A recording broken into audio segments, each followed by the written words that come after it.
I want to welcome everyone. Without wasting so much time, I want to introduce her to yours this afternoon. Professor Olumakaye MF is a professor of public health and nutrition. She teaches school children, the adolescent girls, and women of reproductive age. So, good afternoon, everyone. It's a pleasure to be here again. And I appreciate the organizers of this program for counting me worthy to appear the second time within a month on this platform to share the little I know about the subject matter. I want to share my screen. Okay, can you see my screen now? And the topic we'll be considering today is writing a grant-winning research proposal. And that's one thing everybody wants to achieve in the course of one's career, especially if you are in academia or research institute. Everybody wants to win a research grant so that you can further your research and add value to the society or contribute or fill a gap and whatever reasons you might have for wanting to win a research grant. But especially for people in academia, it is something we all look forward to, that we all desire, we crave for it, and we make several attempts to write proposals.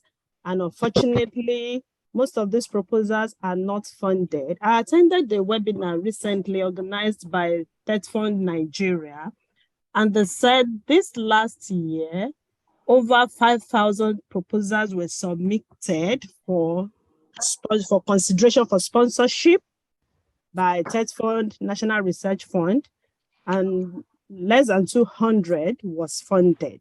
You can imagine the frustration of the remaining 4,000 plus that did not have the opportunity.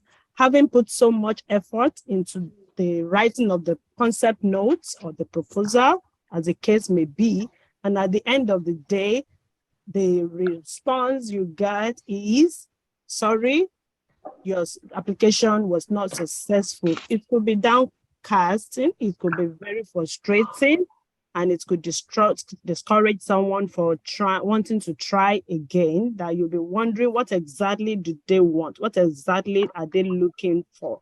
And that is one of the reasons why we have to organize this kind of seminar over and over again until it sticks, until you win your first grant. Then you know that you are breaking through already. So you don't give up in the process of trying to look for grants. Try your best, keep writing, you consult, attend webinars, invest in yourself. You have to up your notch, and you must not be discouraged until you get your desired goal. And now, having said that, I just want us to have a look at this chart, talking about research project lifestyle. The first step is proposal. We have proposed there, the orange circle there. Then after that, you can set up, you can now manage. Then once you conclude, you close out. But we are not considering the other three. We want to focus on the very first cycle, which is propose. You find funding, you develop your proposal, and you submit. And you're expecting a positive response from the sponsor. This is one concept. We have 4 sections there. This is another one talking about you conceptualizing the research you want to implement. That's the research idea. Then you develop and submit the proposal. Then the green section there is what we all want to hear, and that is what we want to read when you get a notification on your email that something from your sponsor was communicated.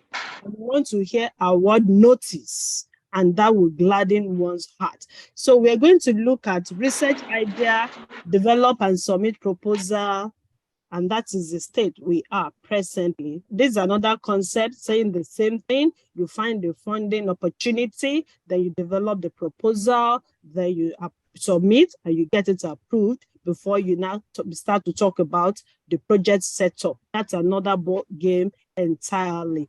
But we are focusing on the funding search, the proposal development, most importantly, then how to submit and what have you. Now, having said that, I want to define what a research proposal is.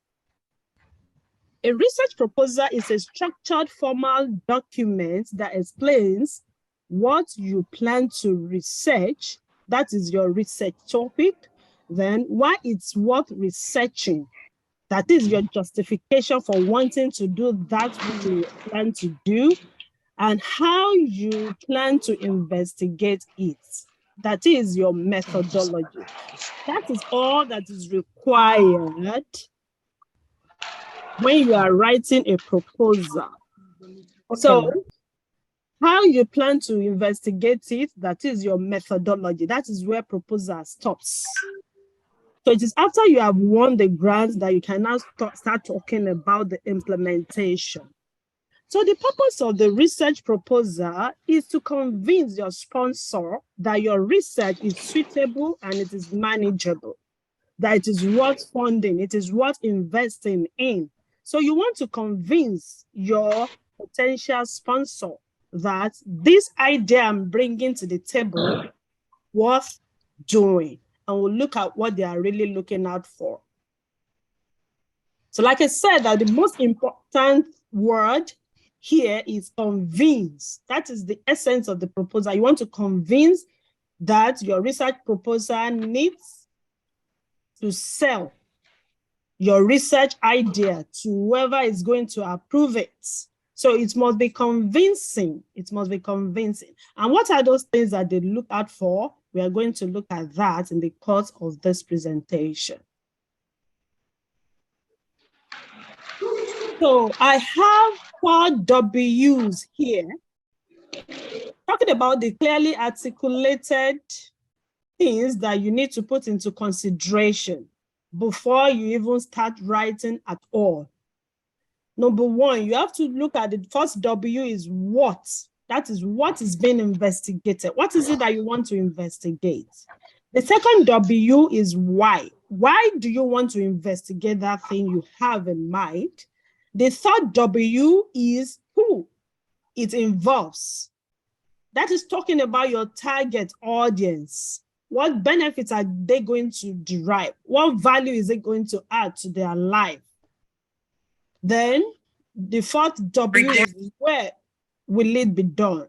That is the context where you want to carry out the research. So you keep this at the back of your mind. You need the what you want to investigate, why you want to investigate it, who is the target audience, and where do you want to carry it out. These 4 W's are very, very important when it comes to research proposal writing. Then you don't start writing your proposal until you have a clear topic in mind. You must have a clear topic in mind that you want to investigate. I give an example here. It's a very simple example. Barriers associated with exclusive breastfeeding practices among teenage mothers in Western Nigeria. Barriers associated with exclusive breastfeeding practices among teenage mothers in South. I just came up with this. It's an hypothetical topic. So what is the what in this topic? Where you write down your topic for investigation that you want to write your proposal on. So the first thing is, what is it that you want to investigate? From this topic, the what there is the barriers. That means exclusive breastfeeding practices is in place, but we have some barriers that probably that impedes the acceptance or the practice in food. So you want to look at the barriers. That is the what in this topic.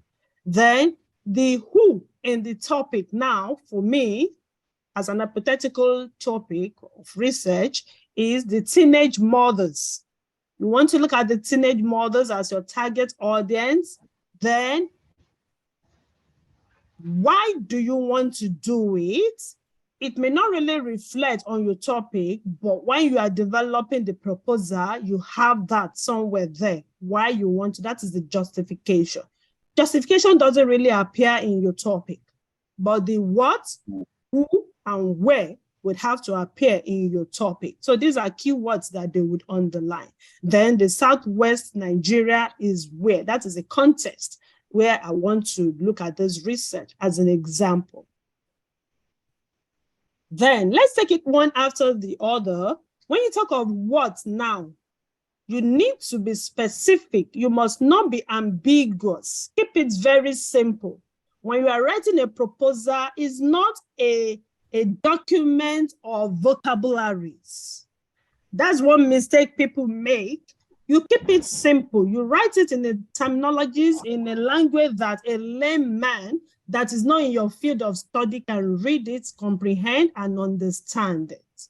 Most of the time, the people that review our proposals are lay people that are not in your field of interest. So they want to know whether they can understand this using the layman's term. So yes, we have some specific terminologies that are unique to your research area. Those words, keywords would have to appear, but don't just go all out to impress by writing or looking for vocabulary dictionary and loading your research. So it must not be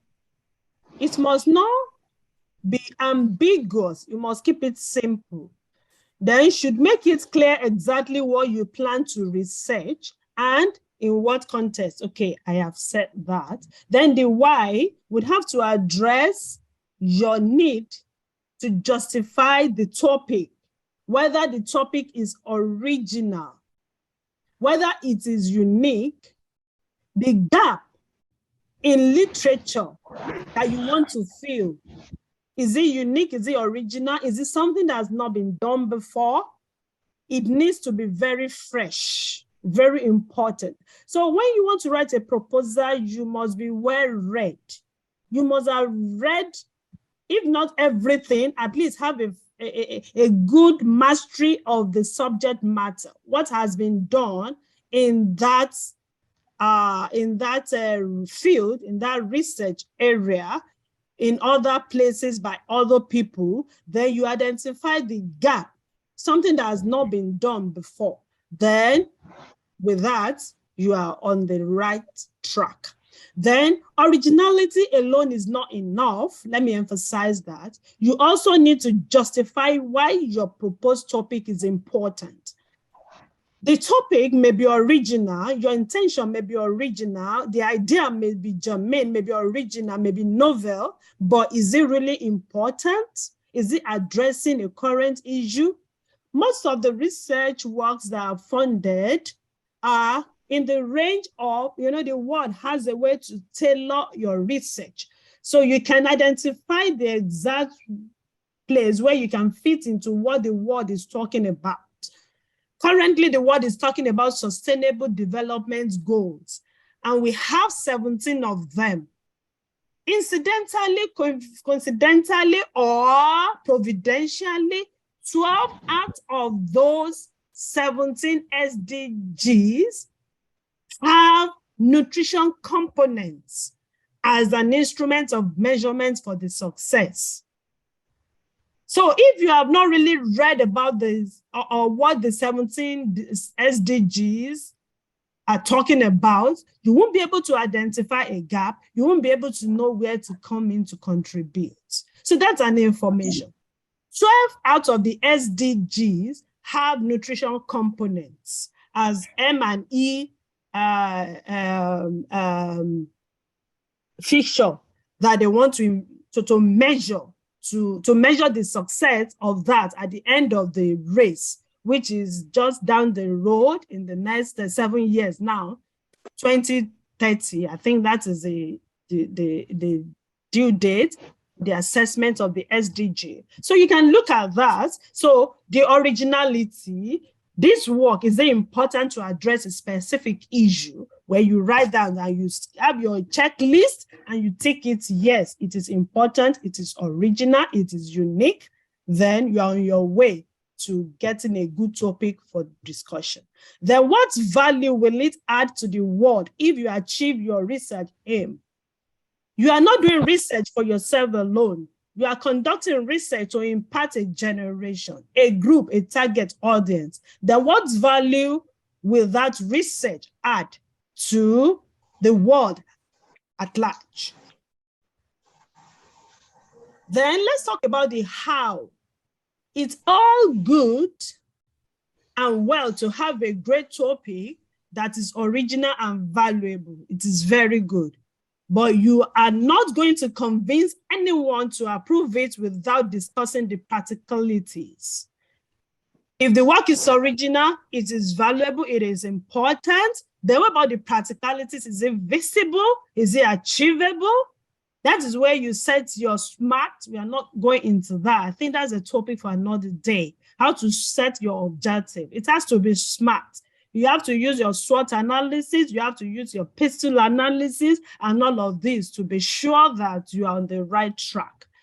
How will you actually undertake your research is another thing under how. That is the methodology. Is it unique? I have a grant I am handling presently. I had a meeting with my enumerators yesterday. We had a training. It was a long hours of training for almost 4 hours in OAU yesterday. And I told them that when I went to defend that project, the main question they asked is that what is the new thing this research is adding to the academia or this nutrition world? And I was able to identify that thing. And they asked, how do I want to go about it? I was able to convince them and I won the grant. So you must have all this information on your fingertips. So when you write this, as you have a checklist, I have a checklist, I write all these things. So when I conceptualize any idea, then I'll begin to tick it, begin to tick it, begin to tick it. Then when you score almost 90-something%, then you are on your way to starting to write the proposal. Then is your research methodology appropriate given your research aims? The method you want to use to implement that research, if you are eventually given, is the methodology really appropriate to achieve your aim, your goal, your objective? Then is your approach manageable given your constraints? We have some proposals that are just very ambitious, very ambitious. You don't have to be greedy. Keep it simple. Most of the time when you are starting as a fresher, you write proposal that will be like a pilot study, a small group, a small research with a small grant. You can write a proposal. We have funders that sponsor proposal to the tune of just $5,000 just to address an issue. And once you are able to do that, you have the record that you are responsible, you can deliver within the constraints of money and time, and you still hit your target. Then when you write a wider, a bigger proposal, you submit to such an organization. You already have a track record with them, and they will not hesitate to grant you. But as a beginner, so that is it. When you are starting as a fresher, you don't ask for $50,000 or 30 million grants or Naira grants from TETFund. They will look at your track record. What have you done before? So you must not be greedy. You must not be ambitious, over ambitious. So your approach must be manageable given your constraints like your time, your money, energy, and your team. We'll get there. We'll still talk about that. Then say continuation on how. Then how will you take a qualitative, quantitative? Is it a quantitative or qualitative or mixed method approach? Most research works that have been granted sponsorship usually adopt mixed method approach. You do qualitative, you do quantitative. It is more appreciated than you sticking to qualitative alone or quantitative. So mixed method is what they would appreciate. Then what sampling strategy will you adopt? All of these, yes, your collection of data, how will you analyze your data? your potential limitation. There is no right or wrong. I always tell my students or the people I have opportunity to mentor one-on-one proposal writing that there is no right or wrong answer when you are writing proposal. When an idea comes to your mind and you're able to articulate your ideas in writing and you put it into writing, there will always be a limitation. You can't have a perfect proposal. You can't have a perfect research. That is why it is called a research. Research. You search into it. Others have done it. You identified a gap. That was their own limitation that you are feeling. As you are addressing that, other gaps will be created and others will identify that gap. So there is no research that does not have its limitation. If they ask you to tell them their potential limitation, don't say none or not applicable. There is no research in this world that does not have its potential limitation.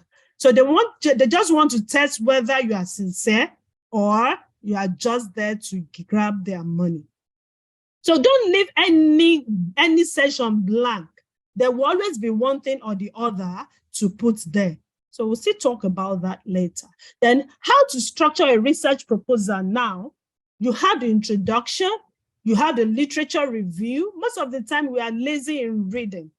So you read, you subscribe. Those of you, I would recommend that we all join the LinkedIn or your ResearchGate. If you are a researcher, join the ResearchGate or Google Scholar. Make sure you are visible. You are somewhere there. You have the network where you get information on latest publication in your research area. So every time anybody in the world publishes in that domain, it will pop up on your system as a form of notification. Then don't be lazy. You have to read it and know what they have done, whether they are addressing the same issue or they have not even touched what you are conceptualizing. So you have to read wide. A lot has been done in research world that for you to really get something unique, original, and that is practicable and achievable, manageable, then you need to read very wide. Then your aims and objectives, your expected outcomes, then your research methodology. This is all they need when you are writing a proposal. No results yet. Then now let's talk about, I've been talking about conceptualization, having an idea. How do we conceptualize research topics? The process of formulating a defensible, researchable problem and fundable proposal is what I define as conceptualization. It's a process. You formulate a proposal which should be defendable or defensible, which has a researchable problem and has the opportunity of funding. So that's conceptualization. So it is more than simply generating a list of interesting topics. You identify and conceptualize a research topic. You formulate a research problem, then you anticipate potentials and who cares, then the questions. What, who, why, and how I talked about. So it has to come to play when you are conceptualizing your research topic. Then conceptualization is the act and practice of discovery, is the first and some may argue the most important part of research. If the idea does not make sense, they will not even bother to read through what you have.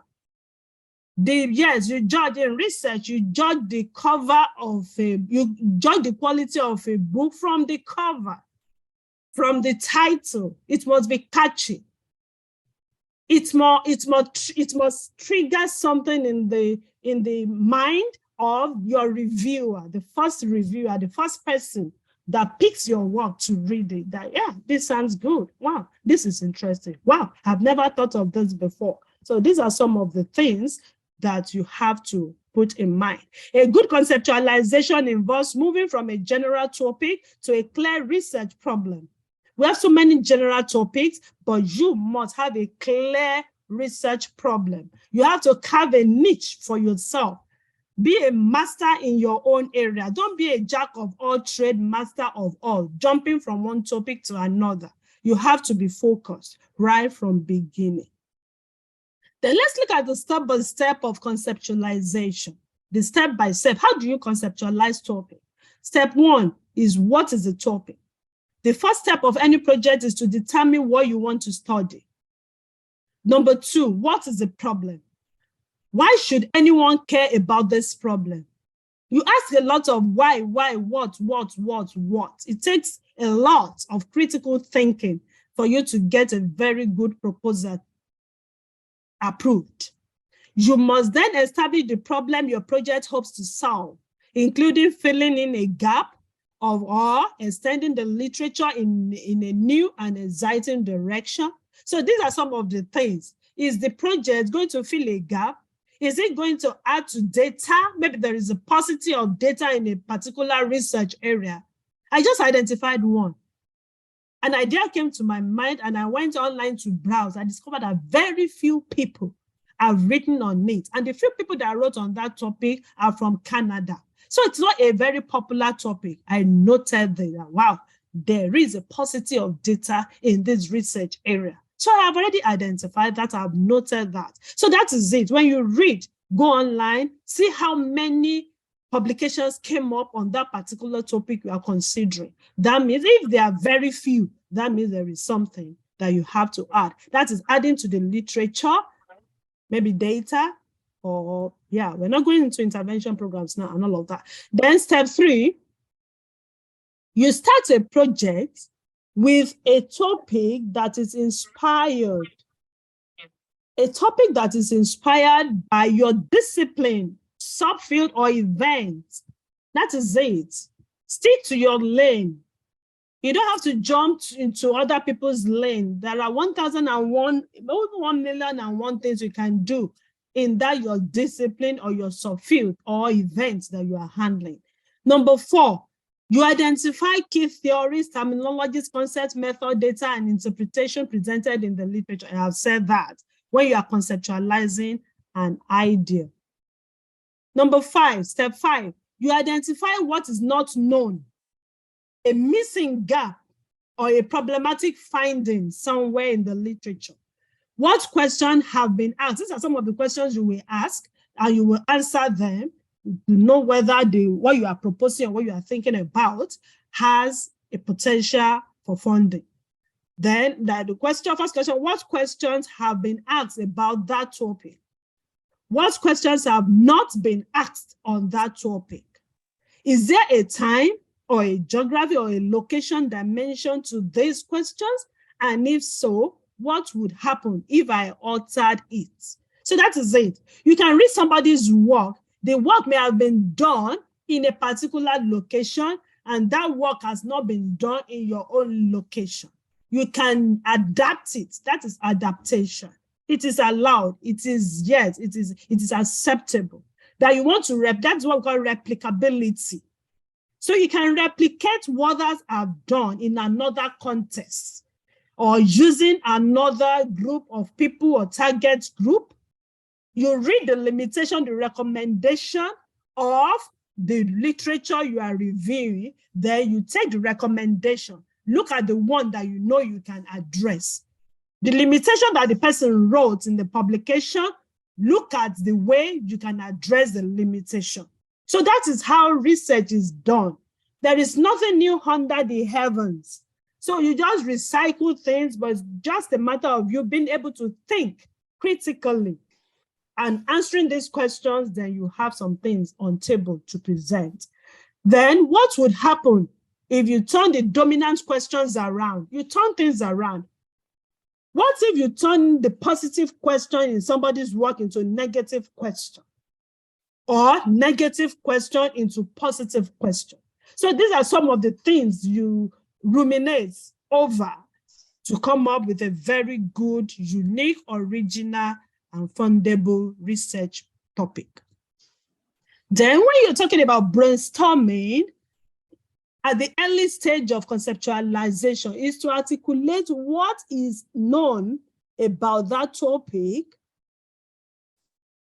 and to identify relationship, processes, concepts of missing information. It's like a box. You can see that figure there, that picture there. It's like a box. And there are so many things that are coming out of the box. So it's now for you to be able to harmonize, organize, and articulate all these ideas that are just flying around. And you can't do it alone as a beginner, as a budding researcher.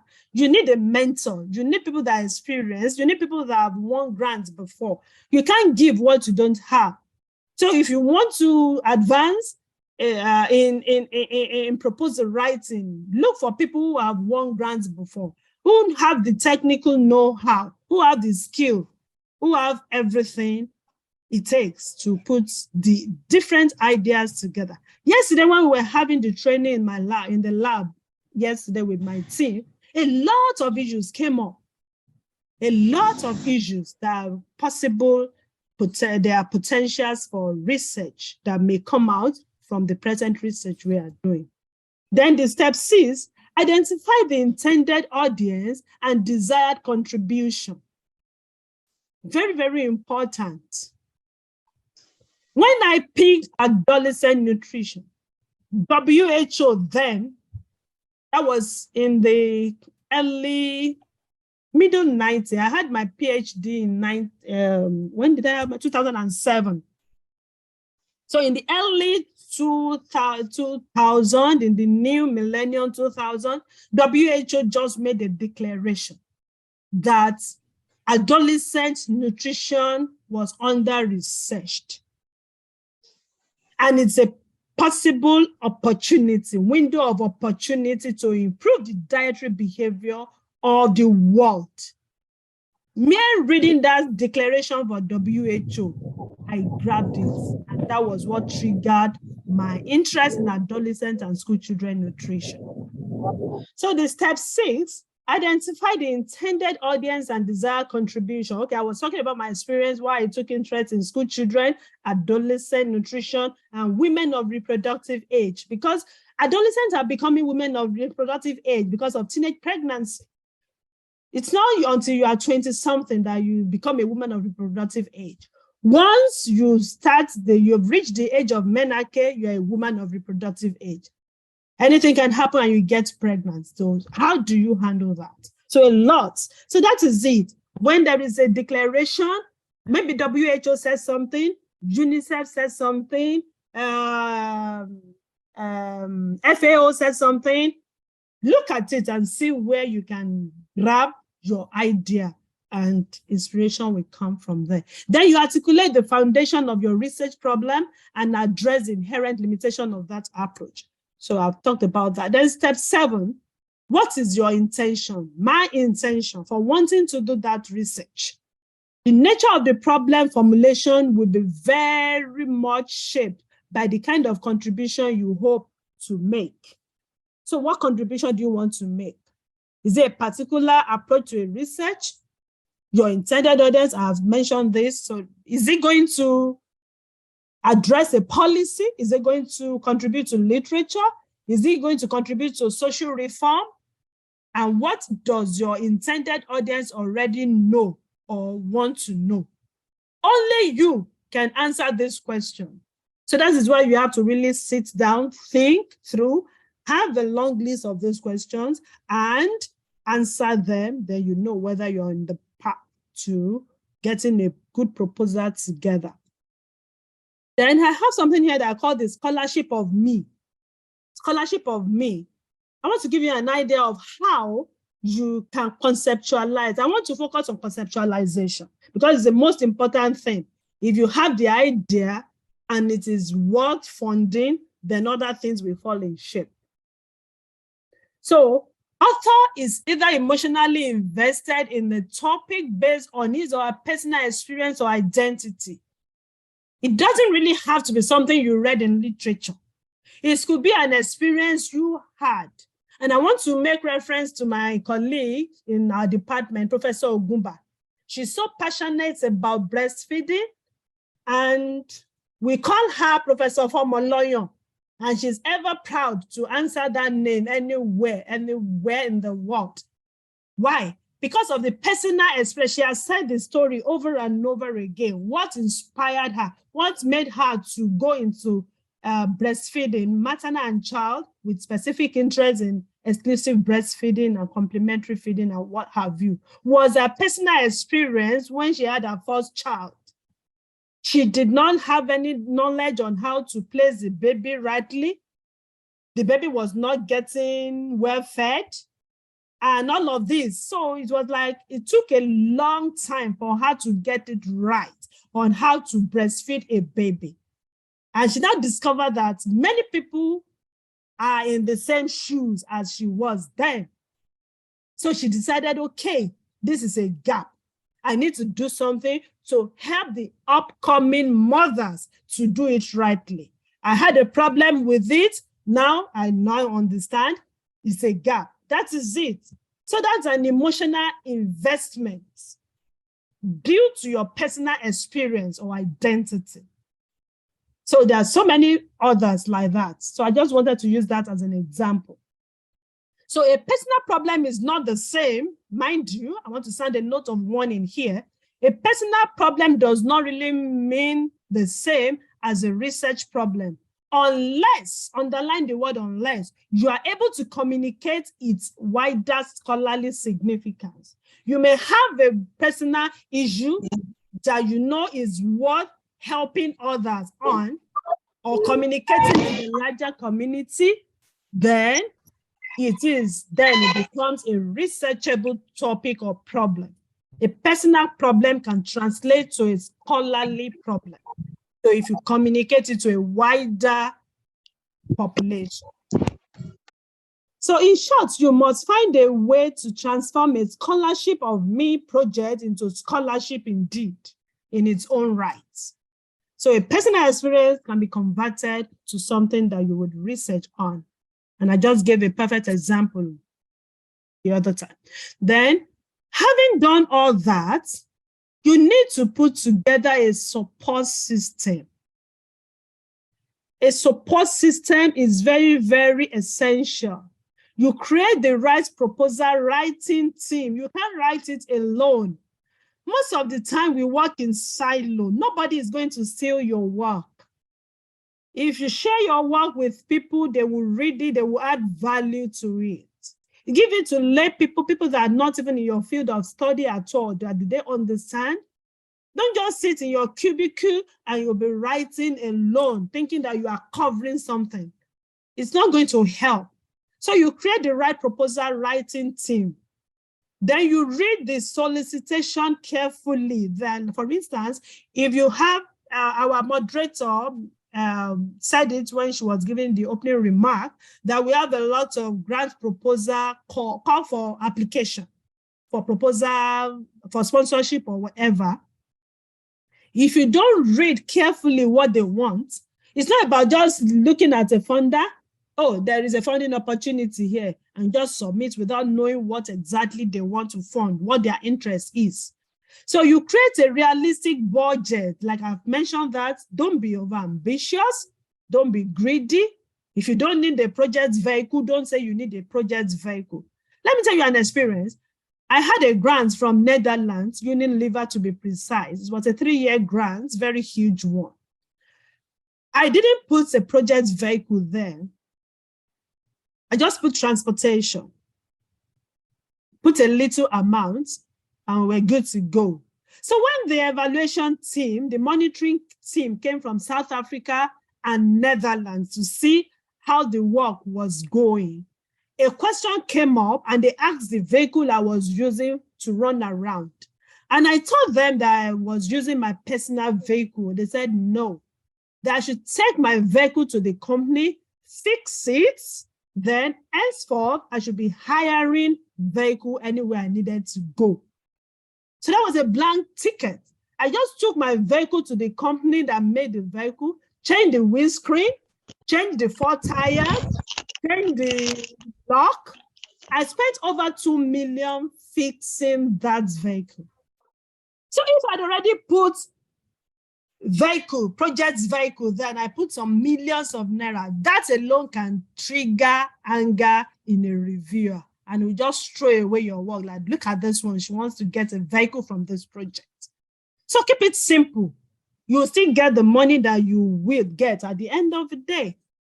So that is it. We have a realistic budget. Dedicate sufficient time to proposal development with your team. Invest in software to identify opportunities.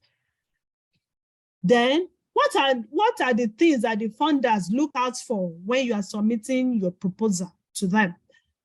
Number one, you must understand their mission. What is their goal? I have so many experiences when it comes to issues like this. I would always look for, nutrition is not, I always say that nutrition is a motherless baby. It's a motherless baby. Everybody wants to claim the ownership of nutrition. People in agriculture want nutrition. People in health sciences want nutrition. People in biochemistry want nutrition. People in food science want nutrition. People in education want nutrition. So it's a multifaceted, multi-sectoral, multidisciplinary field. So you can fit in anywhere. Most of the grants I have had the opportunity to win were not directly for nutrition. Somehow, if you read in between the line, you will just fit yourself in, and that could be it. And that could be the new thing. It's going to be like a deviance from the norm. They will see it as new.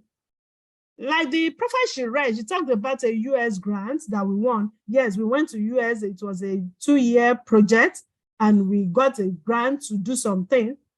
I am not in the field of research. That project was meant for research administrators. Non-academic staff were meant to get that. But we never had any research administrator in OAU. And the team of us, about 5 of us, came together that we want to establish one in OAU. None of us, we are all academics, but we won the grant and it was a huge success. So you can always fix yourself. When you see a proposal like STEM is science, technology, engineering, and mathematics. If you look at that, where does nutrition come in? You can't claim if you look at their mission statement for STEM, they will tell you the science is the pure science, talking about physics, chemistry, biology, core science. You don't fit in there. When you talk of STEM, T is technology. Talking about engineering, that is what they mean by their technology. When you talk of STEM, science, technology, okay, engineering and mathematics, you'll be surprised that as a nutritionist, you can still submit an application to that funder and you will win it. I made an attempt. I was shortlisted among the last 10. We had the interview. There was a Brazilian that had the virtual interview call, and it was so positive. But unfortunately, 2 days after, when they were to conclude, it was a well-publicized proposal, and I wrote it. And I was shocked that I was shortlisted, and my interviewer said I was among the top 10 that were shortlisted for oral interview. I was so excited I would get this thing. And eventually, when the notification came, what I saw, sorry, we regret. Okay, that's the way they put it. They usually, we regret that. And they gave reasons that one, that was very competitive. They had positive for fund that year, that the project had the potential of being sponsored because I was among the top 10, but they needed to sponsor 6 people. That the money they had could only sponsor 6 people.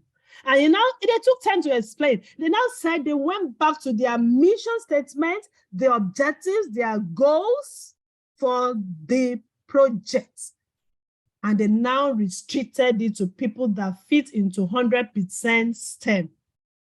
Science, maybe physics, engineering, but nutrition. But I was satisfied because I could submit to such a highly competitive potential funder, and I was shortlisted among the top 10. I was interviewed. That was an achievement for me. So don't say, I don't belong here. Look through it. You would always find somewhere where you can fit in. Maybe if I had known people then, I would have collaborated with people that are probably in STEM, real STEM, then put nutrition components there. Then we'll be in the team together. In such a situation, I will not be the principal investigator. It could be somebody else. But the grid we have when you are looking for grants is you want to be the principal investigator. It's not about it. You will still benefit. You will learn the experience. So look at the mission, the objective, the goal, the rules and regulation of your funder. So each proposal must be tailored to the requirements of the sponsor and speak directly to the impact the funder wants to achieve. Proposals often fail because they focus on what the researcher team wants to do. It's not about what you want to do. It's about what the funder wants to fund. So you tailor your research to fit what the funder wants to do. And you can't do that as a budding researcher. You need an experienced researcher that would help you to look at those components that would make it a winning proposal. Think of a research proposal as a business plan. I'm concluding now. A research proposal as a business plan to a prospective investor and a business partner. A good proposal will convince the funder that you have a good idea. Your project will further the funder's mission. You have the capacity to perform the work. At times, you have a good proposal. When they look at the composition of your team, they know that nothing good will come out of this. You have the management skills to complete the project. Do you have the desired skills? So, proposal development should not be a solo effort, like I said. You don't work in silo. Create a collegiate environment for proposal development. We need to come together as Nutrition Society of Nigeria, especially Osun State chapter. I'm rounding up, and that's my take home. And the action point after this. Enough of talking. We have to walk the talk. We keep talking, we've attended seminars, but we need to take a decisive decision and take a step to advance our research proposal and grant opportunity. So you have to create a collegiate environment for proposal development. You have to bring together proposal development team that you know will work with you, not somebody that will be there on paper and will not be active. It could be very frustrating for you to be a PA. You have a team and the team members are not responsive. Establishing internal peer review panels too.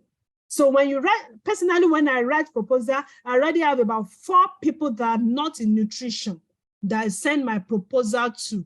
2 of them are abroad, 2 of them are within. When I put the idea down, I will just forward it to them. I will forward the session of what the funder looks at for. And they will help me to fine-tune it until I am able to write. Even no matter how versatile you are in writing, you still need the internal peer review panel. Let them critique it. Be open to criticism. It makes the work better. Then you'll be wondering that she is a good writer. It's not your work, it's other people's knowledge you're using because you don't have the repository of terminologies in the world. And there's some terminologies that they look out for in today's research. So if those terminologies do not appear in your proposal, they will know this one is not current. This one is not current, does not know what she or she is writing. So you need to advance yourself in skill. Advantages of working in a team. It improves the quality of the research proposal. It helps to build a positive research culture. It gives opportunity for the researcher to learn from one another. We have to work together as a team in Nutrition Society of Nigeria. And this is what we all want to hear anytime or read anytime you submit a proposal. Every time you'll be checking your mail, have they responded? Have they responded? Even when you submit for publication, you want to see this statement. Congratulations, you've won a research grant. And that is what I am praying for. And I know we will get there in Nutrition Society of Nigeria, Osun State chapter. Now, I have a proposal. That's the last slide. Action points. We need to create a writing club group. Let's group ourselves. Let's identify the leaders in Osun State, make them the team leaders. Then people that have interest in their research areas, let them line up under them. Then you form a writing club. I learned this strategy when I went to US as a visiting scholar to Wake Forest University in North Carolina in Winston-Salem. They have writing clubs, research writing clubs. They meet over lunch. It's not about just gallivanting about. They have themselves as a group, different groups in groups like that. Then you spend an individual in the group will spend minimum of an hour, at least an hour a day, to write something on that subject matter you agree to write on. Then, as a team, you spend, this is spend, not send. You spend an hour per week as a group. You can see the picture there. So I'm appealing to the leadership of our society in Osun State. Let's develop this strategy to help the other ones. We have the professors in our midst. We will be the leaders of the different groups. Then people will queue. Then we'll come up with a topic. We can look at what is happening in Osun State, conceptualize. We challenge ourselves. We have to challenge ourselves. Then you do the critical thinking, give people different aspects to write, then harmonize. Every week, let the team come up. I assure you that within a year, we are going to come up with a very brilliant, fundable research. It's not something you do. It's not something you do alone. And I pray the Lord will help us. So that is all I have to say.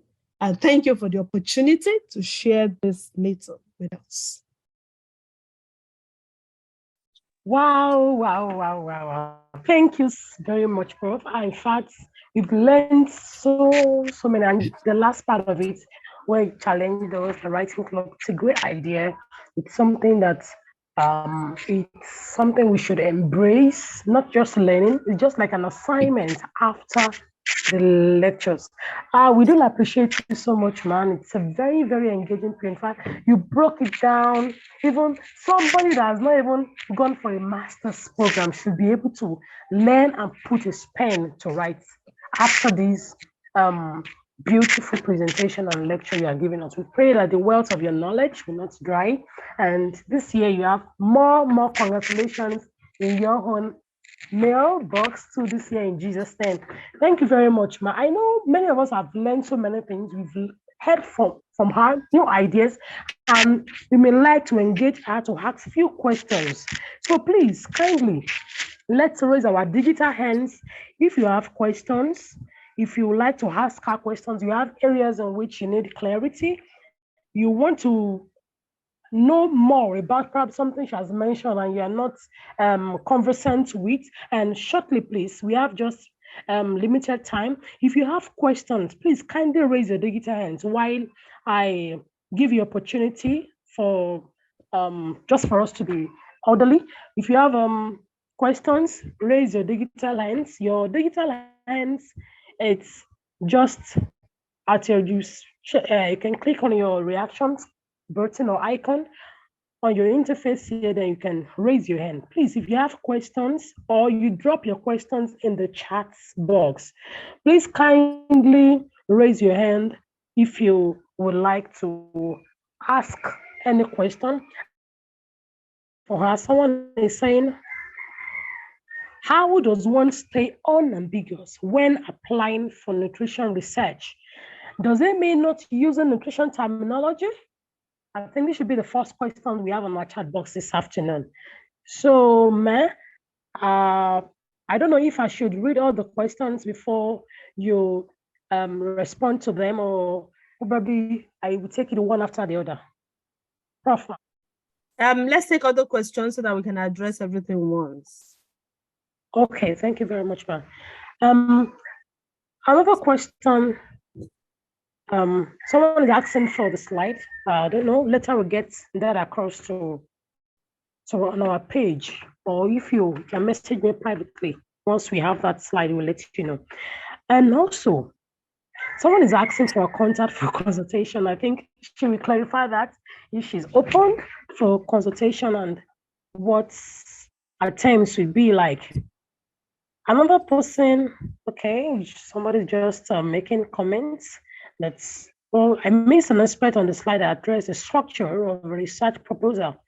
I would appreciate the projection. Maybe when the slide is released to us, you can actually go through it and have an understanding of what that is. Okay, someone is saying, I want to request that in view of the action plan, that how can you help foster its implementation so as to take effective actions on this? I think that's all we have now for now, Ma. You can take the floor while we await other questions to come in. Thank you, Ma. Hey, thank you very much, our moderator.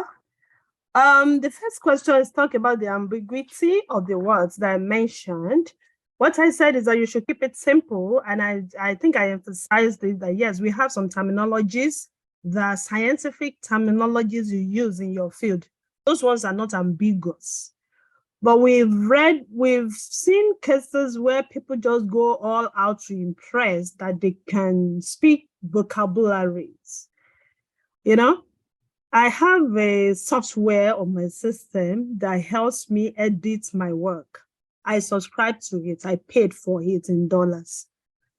So there are some words that when you write them to a layman, it might sound too big. It might be an Italian that does not really understand very good English that will review your work. It could be a Spanish. It could be a Dutch that will read your work. But if it is the nutrition terms, they know that this is a terminology used in that field. That is not ambiguity. But when you use big words that you know you can, that have synonyms that can simplify what you are trying to say, keep it simple. So that is what I mean. Of course, when you are writing, even if you write some words, some big words, you can right click, you see synonyms, it will give you other terminologies that still mean the same thing. So if you say a simpler one, keep it there.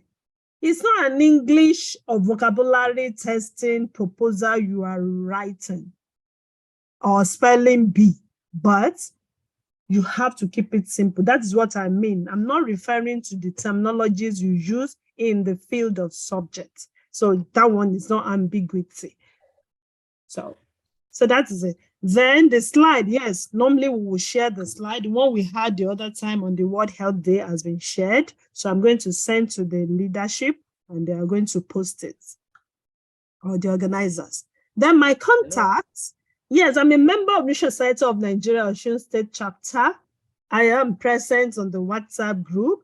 I just said it now that we have to arrange ourselves into groups. So from there, we create little families, you know, like a group. Yeah, the cohorts, that's the right word I was looking for. So we create different cohorts within ourselves. So from there, we can further the relationship.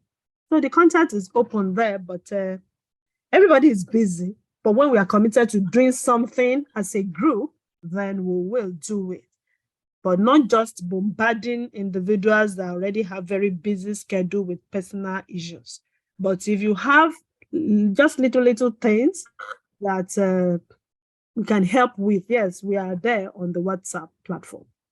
Then you talk about, somebody talked about the structure of a proposal writing. I just projected it now. I think that's the slide the person was talking about. This is all they need in proposal. Your introduction, your literature review, your aim and objective, expected outcome. Under this, we have sub headings. So it's beyond this, but you have to follow the guidelines given or laid down by the funder or that is in the call for the submission. So I think that's all for now. Okay, I think someone was asking, I want to request that in view of the action plan, how can we help foster? Okay. We're going to talk about that. We have a team of leaders in the platform, in our chapter. So yes, there's going to be a furtherance action on this. It's a proposal I just suggested. So the leadership will now help us to say, okay, let's do it. But we can do something like you rightly suggested. So we really have to, I don't know everybody on the platform. I only know myself. I know Dr. Otitola, and I know Professor Ogumba. Those are the three leaders, that are the three people I know. Then we identify others who are versatile too, and they can head the different teams using the different research interests. So we will do that. We will organize ourselves and we'll come up with something. If there is a need for us, as Oshun said, chapter, to come up with a proposal, we would identify. So it's something I have thrown like a challenge for us to start thinking. So if you have an idea, you can let us know. Then we'll see whether it is researchable and we'll add value to it and package it. Okay, thank you very much, ma'am. We really appreciate the response to the questions. I think apparently we do not have other questions, but someone raised the concern that for those that are not members of the NSN Osun State chapter, how can they get the slides? I want to promise I will drop my own contacts on the chat box. I'm the moderator, and once I drop my contacts, you save it on your WhatsApp. Once we have the slides, we can share with you on the WhatsApp. Please, I will drop mine. Please kindly chat me up, and we will get back to you as soon as the slides lands to the leadership. I want to believe all questions have been answered and all concerns has also been answered. Am I right, everyone? Or do we still have someone that have question? Do you have? Probably have not noticed you. Did you raise your hands, the digital hands? Okay, I want to believe that we are all good to go. I know we've all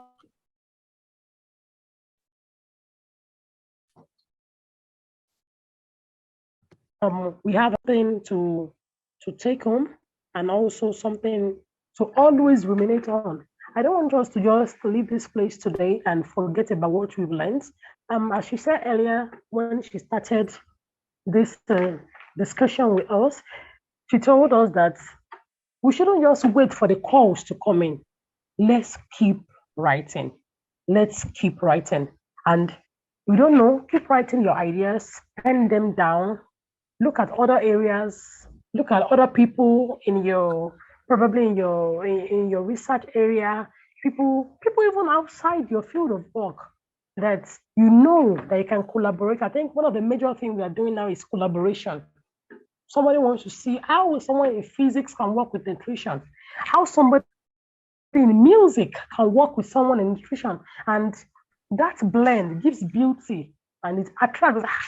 Some of the reviewers will be like, let's see, this is a music, nutrition. How does that come together? Yes, ideas can flow with collaboration, and we have good and wonderful reports. And with this, I want to say that we have come to the end. But before we wrap it up, we can hear you, ma. We can hear you, ma. Good afternoon, everyone.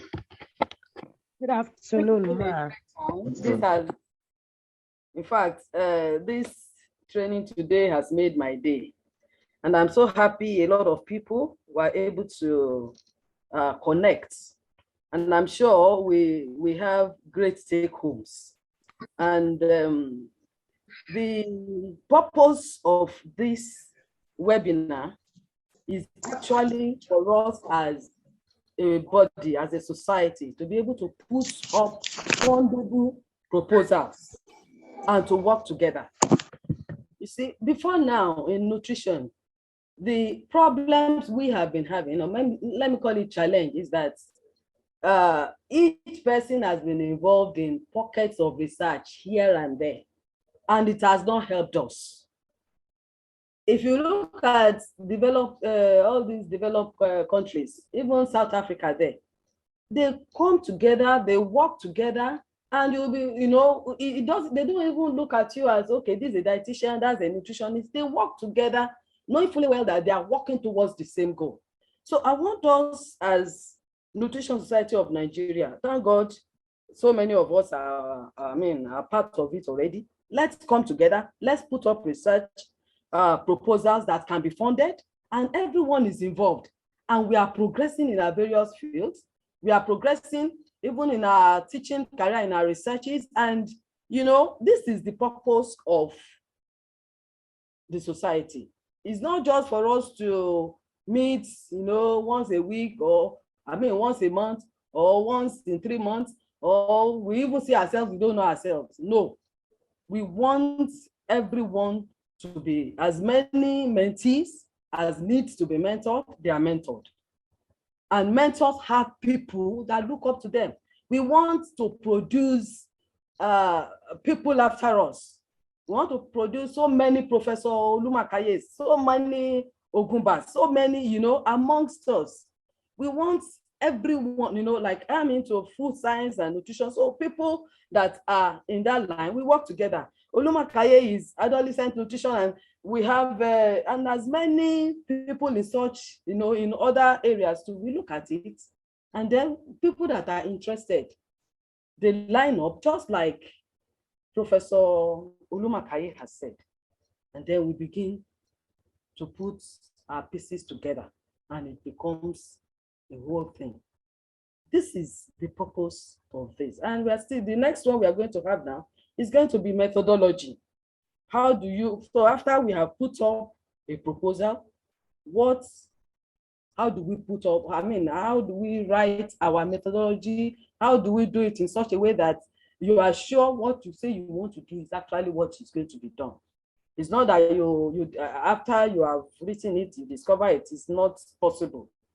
And you know, many of us have had issues where you put up a proposal and it had to be cancelled.